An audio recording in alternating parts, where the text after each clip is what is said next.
Hello friends, I'm Larry with Rides Done Right, and I'm with Kevin Pinkstaff today. Kevin, good to see you. Thanks, Larry. Thanks for having me. We are going to go through kind of how you got to where you are, and right now you've been top 3 in OMRRA the last how many years? I guess for a while now. Yeah, maybe 5 or more. Wow, yeah. So you've been around for a while. Definitely have got Portland down. How are you? Do you race OMRRA enough to have any rankings up there? No, I haven't had. I did, I think, in 2007 and 8, full series up there on my SV, but since then I haven't been full time, so it hasn't been a championship contender. What do you usually finish when you're up there? Similar to Portland, really. Maybe on a good weekend get a podium or be close. That's typical. So easy to say the guy is on the podium a lot and he's one of the top riders in the Northwest. So what I want to talk about is you have this, you actually, unlike some other people, you come from a family of racing. Particularly your uncle was a champion at a national level, wasn't he? Yeah, that's right. So what year was that and it was Keith? Yeah, Keith was my uncle. He was a really successful local racer at OMRRA and WMRRA, won the OMRRA title twice. And then did various AMA nationals for Zlock Racing through the late 80s, through the mid 90s. And in the mid 90s, there was this kind of alternate professional series called North American Sport Bike, or North American Superbike, I think, NASB, and he won that championship in 1995. Right on. So when you have that, I think the natural thing that people think is that, well, you have a family that does it, so you probably got trained by them, and that's how you learned how to do that. Yeah. But was that necessarily your case, or were you just always on bikes and it just kind of evolved? Well, for me, like growing up watching him race was like something our family did, and it was really cool, and I always looked up to. But I never necessarily thought that that was going to be me. I didn't know that I could necessarily achieve that, but I certainly, from the time I had learned to ride a bicycle, I'd be out on my bicycle pretending it was a motorcycle and riding around, and then when I got old enough to ride dirt bikes, I would ride dirt bikes and got to ride with my uncle, and things kind of progressed. I got my street license when I was 17 and did my first track day, and then when I was 19 I started racing, and it went from there. How long after you had got your street bike license was it before you actually went out and did a track day? It was the same year. It was not not a lot of time. Did you do it with your street bike? Did you go do a track day? Yeah. So when I got my license, I bought my grandpa's '86 or '7 FZ 750. My brother bought my uncle Clyde's FZ 600. So I was, I think, 17, and my brother would have been 14. And we went and did our first track day. I'm not even sure if my brother was old enough to be insured. Maybe I shouldn't say that, but it was Pacific Supersport Riders, and my uncle and his friends ran it, and we did our first track day. I think it was at Seattle, and it was. I mean, obviously hooked from there. That was the coolest experience of my life up to that point, and then I've been fortunate to escalate from there. It's really cool that you did that, and you got that experience with Brian right off the bat. I mean, right off the bat, you guys do your first track day together. Yeah. How long was it before you got your knee down on the pavement the first time? Was it on the street and street riding, or was it at the track? It was at the track. Yeah, I never did get it down on the street, which is maybe a good thing. I certainly tried, but it was in turn 2 at Portland at a PSSR track day. It was, I think, my first season at the track. Maybe it was my 3rd or 4th track day. I can't remember, but I came in showing everybody the scuff on the knee puck and look at me kind of thing. You know how it is. So now, are you saying turn 2 or turn 3? Because you pointed at your left knee. I should have pointed at my right knee. It was turn 2. So, and the reason I'm saying that is that turn 2 at Portland for the first time down, that's still one of the fastest corners. I mean, it's a fast corner, 2 is before you go into 3. 3 is a slower corner, 4 is a slower corner. So usually I would think the knee down would come on something where you're a little slower, a little safer, Maybe, but you ripped it when you were hauling into 2. Yeah, and 2's always a corner that's felt pretty good to me, so I don't know. Yeah, it has Maybe that was it. That was the start of it. I don't know. But then again, that's where I crashed. Okay, so I guess the more important question is, so that happened at a track day on turn 2. Yeah. Did it happen the same day for Brian, or did he beat you to it, or? Well, that's a good question. I think I beat Brian with it. I was a little bit older and I'd been riding like a little bit longer, so especially on a street bike, because he wasn't able to ride on the street yet, right? So I had a little bit of an advantage there. I had a little bit of a head start. See, I've got brothers, so I know how this works. It's like, it's like you got to beat him and everything. So it's all I want to be. Yeah. Okay, so then that happens, and then how long before doing track days before you decided, hey, I'm going to go ahead and get in a race? Was it the same year that you started doing track days? It was the year after I graduated from high school. In the fall, I decided I wanted to get a more upgraded bike, and my uncle recommended that an SV650 would be a good one to get. And I found one in the paper for reasonable, but it was in really good shape and really new. And I convinced my dad to go in halfsies on it with me. And he had like an '87 GSXR 1100. It was hard to get modern tires for it, so I tried to sold it to him like, hey, this would be a better track bike for you. We can share it. So I did all the work to track prep it, and I made the decision over the winter. I don't know how I arrived at this decision, but I was comparing track days versus racing, and somehow, this is completely false, I'm sure, in reality, but I made the calculation that racing was actually going to be a little bit cheaper than track days, so that's what I decided to do, and got it prepped like I didn't have any money, right? So I just did it all on the cheap, stock bodywork, plastic number plates, just did the minimum to get it track ready, and that spring did my novice school in 2004 and went from there. Did you have a connection with the Zlocks right off the bat, or were you? It sounds like you just right out of the gate bought whatever you could on the cheap and just got your tires and headed out and just started ripping before you ever got into performance engines and that kind of stuff. Yeah, we were always associated with the Zlocks, but to begin with, for my novice season, I wasn't really associated with them. Like the season before, Dan was crew chief on the Corona Suzuki team and doing the nationals, and they had a bunch of other stuff going on, and I certainly wasn't a priority for him, and I was just getting into it myself anyway, so I wasn't at that level. Right. But they certainly would have wanted to wait until you kind of got racing a little experience behind you. Yeah, I don't remember there being any plan to this. I just wanted to go race, and that was going to be the coolest thing ever, and of course it was. And I had to go borrow my uncle's van to haul the bike to the track, and I think I had to borrow his helmet because I just had a cheap helmet and his stands and the gas can, and I'd drive myself to the track, and maybe he would show up to help me midday, or maybe I could convince a friend to help me, but for the most part it was just me by myself. I bet that was cool though when you had your uncle sitting there watching you, and it's like, did it add any pressure to the race having him there, and you're going, oh man, I want to finish good in front of him? No, not really. I always remember when it was time to roll out for the race, we'd pull the warmers, drop the stands, and he'd pat me on the back and say, have fun. And that's all it ever was, and that was great. How long did it take before you got your first podium? Well, I think I raced 1 year, my first race, I think it was 15th out of 20 or something like that, and I don't remember exactly. I'd have to go back and look, but I think it was maybe the second or the start of the third season when I started doing a little bit better. I remember at one of the off seasons, I think it was between my second and third year, you had a couple seasons on the engine and stuff like that, and it's probably time to pull it apart and give it some maintenance. So the Zlocks helped me out a little bit with that, and then I had a super sport built motor, and things are a little more competitive, and I think that's when I started finishing in the top 5, finishing on the podium, and I think the season after that I started getting a few wins. Wow. So while we're talking behind Brian's back, how long before you started doing that did Brian? Because did Brian enter into racing like you that quick, or did he? I'm assuming he probably waited a little bit. Well, actually it was similar. So I did the spring novice school at the start of the season, and then he did the second novice school that I think was in October, and so we shared the bike for that. And so at the end of 2004 is when he started, and then I think over the winter he got his own SV, and then so starting in the 2005 season we each had our own bikes. It's amazing. I mean, I ask these questions, but it's cool because there's a family dynamic here that you guys both got into it really at the same time, and even though he was the 3 years younger, he's been with you the whole time. Yeah. What I do know is you then moved into the faster bikes. At what point did you get from the SV into? Did you make a jump straight to leader bikes, or did you stop off at 600 in between there? Or? Briefly. So I actually raced my SV for a long time. I always paid for all my own stuff, so through college the SV was a pretty affordable thing to race. Tire contingency was pretty good then, so I was able to break even on tires, and so racing was pretty cost effective for me even though I had really little budget.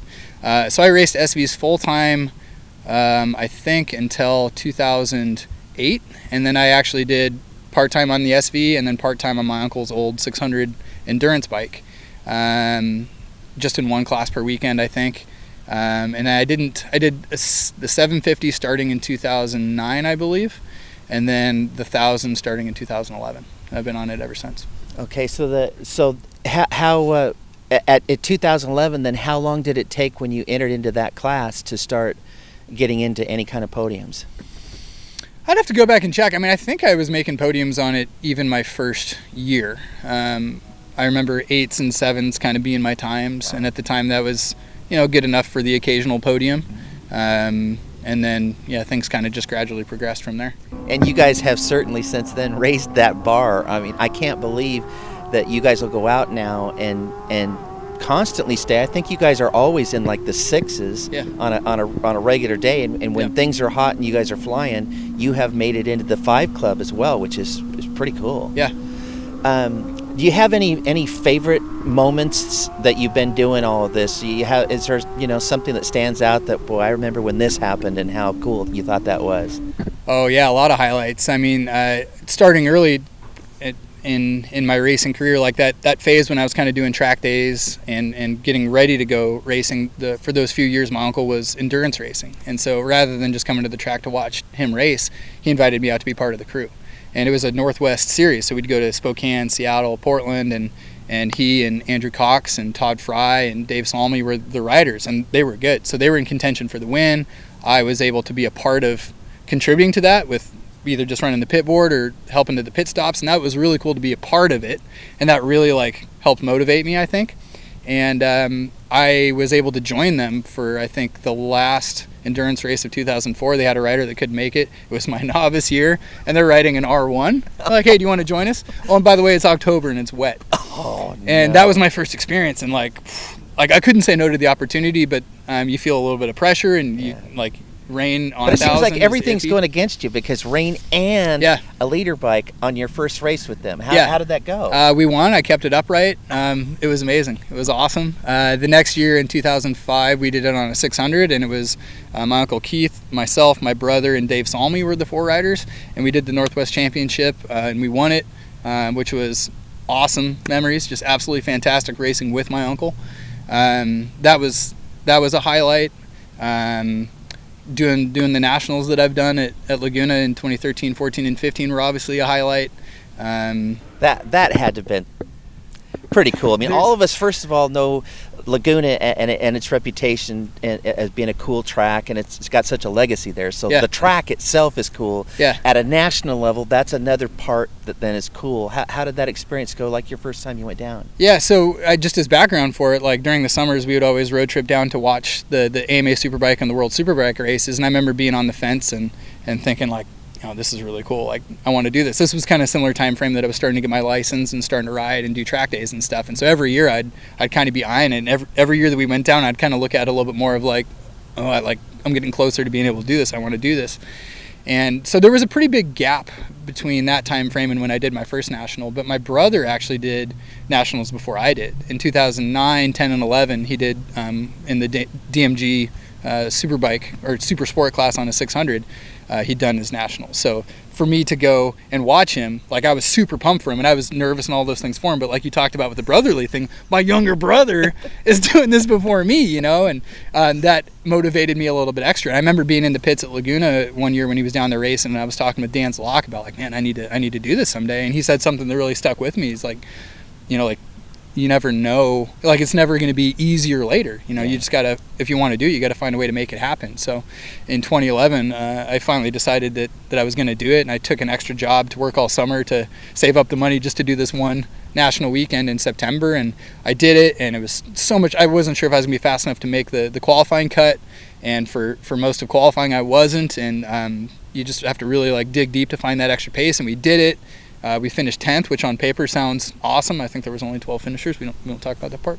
But to be 10th at a national was awesome. And the fact that I qualified and I finished, there's only a few times in my life where I would consider what I was doing surreal. Like, my brain was having a hard time processing what my eyes were feeding it. And I remember the first session, we roll out on the track, and I'm on the track side of the banners. I'm in line with Chris Ulrich and Josh Hayes and those guys. And it was legitimately hard for me to process for that first lap of what the heck was even going on. Absolutely amazing. It's so cool. I think about what it must have felt like your first out lap at Laguna, when you come around and you work your way up to the top of the hill, and then you're getting ready to drop into the corkscrew, your first time ever. That had to have been cool. Well, what happened was, it's sharp, right? Because you walk the track, you see it. Yeah. I underestimated just how sharp it was, because you can't see it until you turn in. I went through the dirt like the Marquez line, my first ever lap around the track. So I had to Did you take it a guys little walk bit it easier. first, or was that your first? Sure. You did, and you still way underestimated it. Yeah, from the bike it was different. I went down it from I was in the back of a worker truck packed full of people, and each day we would go down through the corkscrew. The guy would drive through it faster, and he almost rolled it the last day we were That's there. something I remember watching, maybe not you specifically, but watching the crews come down, and they're just hauling, and the guys are hanging on for deal. I always thought that was a really cool We went deal. down, you said you went down every year. You went down probably for MotoGP when it came back then, right? Yeah, in 2005. Yeah, I was working the bottom of the corkscrew. Oh, fantastic. Yeah, Very cool. so here, Yeah. that was my first experience ever Yeah. corner working, and I get to watch these guys. Oh, and you man. know what, we're talking about things that motivate you to go do this. You were there, you know, on that day, and to watch, and all of us support Nicky to win. Absolutely. And then he turns around and wins that thing. That had to have been a moment in your motivational part of this that you just said, Sure. I'm yeah. in. Yeah. I mean, by that point, that was would have been the middle of my second season of racing, so I was already started. But yeah, it motivates you that much more to want to get there someday. Oh, that's really cool. So you again have finished real regular in the top. You've had real, for us, fun races with the top guys around this area. Do you have one racer that you particularly really enjoy racing? I mean, is there one guy that you go, man, I always love it when he's on the track because he rides in a way that you feel comfortable riding with him? And Sure. Is there one that stands out? I would say Sam Verderica was probably that guy. I would say most guys I view that way, but Sam, for a long time, we were on 750s together and then on 1000s together, and we always seemed like we were about the same pace, and we always knew it was a fight. And since 2009 or whatever that I've been racing him, like, I can't think of one time where he's put a bad move on me. Like, we've been close, but like, we race hard, but it's clean, and you know, we can bench race about it afterwards, and that's how it is with most guys, and that's a really cool experience when you can do that. Can you believe the friendships that come out of this? Because I way underestimated that part of the sport. Yeah, no, it's really cool, and it's not like we're competing against each other for a paycheck. Our livelihoods are not at stake, but we still want to beat each other super bad, and I think it's extra cool, like when you go to a national and there's another local guy there, and you can kind of, obviously you want to be the top local guy, but you can kind of feed off each other, and it's kind of a cool thing to go through together, to be a little bit the underdog rather than, you know, being one of the favorites. What do you have? We're at the end of the season now in 2019, and looking forward. Do you have you started making your plans for next year? Are you thinking that you'll just kind of keep going business as usual? Yeah, it's a recent history for me. I've done all of the OMRRA series, and we'll do the occasional OMRRA rounds, and if I can scare up enough money, do a national. With this coming season, with the OMRRA and WMRRA overlapping so much, I think my plan will be to run the entirety of both clubs. And with Moto America coming to the Ridge, I'd really, really like to do that. That's going to be so cool. What we're looking forward to is going up and watching and seeing that we got some local boys in that race.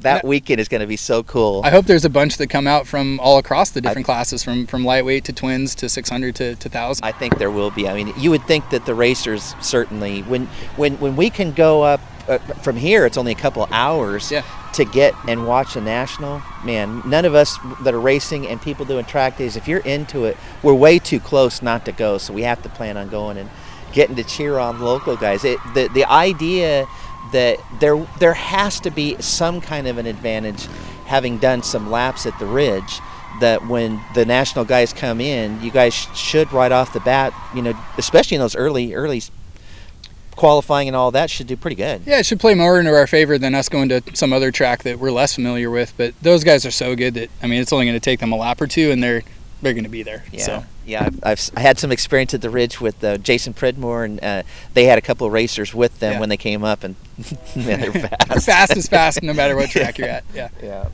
So, well, that'll be fun for us, and we sure appreciate you taking the time with us today, and we're rooting for you. Looking forward to doing more stuff with you as we go. I mean, we're doing a lot of stuff in the Northwest, so we're hoping to get a chance to hang out more. For sure. We'll see you guys next time. Kevin Pinkstaff for Rides Done Right. I love it. Coming at you from Mac Track.